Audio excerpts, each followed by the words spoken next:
Advance booking ലോകം മുഴുവൻ തരംഗമായി ലാലേട്ടന്റെ ഏറ്റവും പുതിയ മലയാള ചിത്രം ദൃശ്യം 3. ഹലോ ഫ്രണ്ട്സ്, എല്ലാവർക്കും മൂവി ടോക്സ് സർവീന്റെ പുതിയൊരു വീഡിയോ ഇട്ട് സാധനം. അപ്പം ഇന്നത്തെ വീഡിയോ ഭാഗത്ത് നമ്മൾ പങ്കുവെക്കാൻ പോകുന്നത് ദൃശ്യം 3 എന്ന് പറയുന്ന ഏറ്റവും പുതിയ മലയാള സിനിമയുടെ പ്രീ സെയിൽ കളക്ഷൻ റിപ്പോർട്ടാണ്. വീഡിയോ ആദ്യമായിട്ട് കാണുന്ന സുഹൃത്തുക്കളാണെങ്കിൽ ഏറ്റവും ലേറ്റസ്റ്റ് സിനിമാ വിശേഷങ്ങൾ അറിയാൻ വേണ്ടി ഇപ്പോൾ തന്നെ ചാനൽ സബ്സ്ക്രൈബ് ചെയ്ത് നോക്കുക.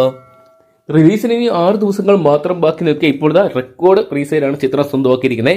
എമ്പുരാന് ശേഷം മലയാള സിനിമ കണ്ട എക്കാലത്തും വലിയൊരു ഹിറ്റോട്ട് ദൃശ്യം 3 ആദ്യ ദിനം സ്വന്തമാക്കുന്ന ഉറപ്പിക്കുന്ന രീതിയിലാണ് കാണാൻ സാധിക്കുന്നത്. ലാലേട്ടൻ, മീന, അൻസിബ ഹസൻ, എസ്തർ, സിദ്ദിഖ്, ആശാ ശരത്ത് തുടങ്ങിയ കേന്ദ്ര കഥാപാത്രമാക്കി ആദ്യ 2 ഭാഗങ്ങൾ അണിയിച്ചൊരുക്കിയ ജിത്തു ജോസഫ് തിരക്കഥ എഴുതി സംവിധാനം ചെയ്ത ചിത്രമായിരുന്നു ദൃശ്യം 3 എന്ന് പറയുന്ന സിനിമ.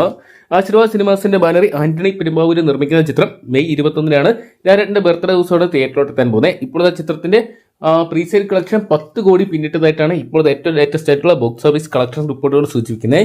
ആദ്യ ദിനം കേരളത്തിൽ വൻ തരംഗമായിട്ടാണ് ദൃശ്യം 3 മുന്നേറുന്ന ഒരു കാഴ്ചയാണ് കാണാൻ സാധിക്കുന്നത്. എന്തൊക്കെയാണ് റിലീസിന് 2 ആഴ്ച മുമ്പേ ബുക്കിംഗ് തുടങ്ങിയത് ചിത്രത്തിന് ഗുണകരമായിട്ട് മാറി. എന്തൊക്കെയാണ് ആദ്യ ദിനം മലയാള സിനിമ കണ്ട എക്കാലത്തെ വലിയൊരു കളക്ഷൻ ദൃശ്യം 3 സ്വന്തമാക്കുന്നതിന് നമുക്ക് പ്രതീക്ഷിക്കാം. കാത്തിരിക്കാൻ ചിത്രത്തിന്റെ കൂടുതൽ കളക്ഷൻ അപ്ഡേറ്റ്സുകൾക്കായിട്ട്. അപ്പോൾ ദൃശ്യം 3 എന്ന് പറയുന്ന സിനിമയ്ക്കായിട്ട് നിങ്ങൾ ആരൊക്കെയാണ് കാത്തിരിക്കുന്നതെന്ന് കമന്റ് ബോക്സിൽ പങ്കുവെക്കുക. ഏറ്റവും ലേറ്റസ്റ്റ് സിനിമാ വിശേഷങ്ങൾ അറിയാൻ വേണ്ടി ഇപ്പോൾ തന്നെ ചാനൽ സബ്സ്ക്രൈബ് ചെയ്ത് നോക്കുക.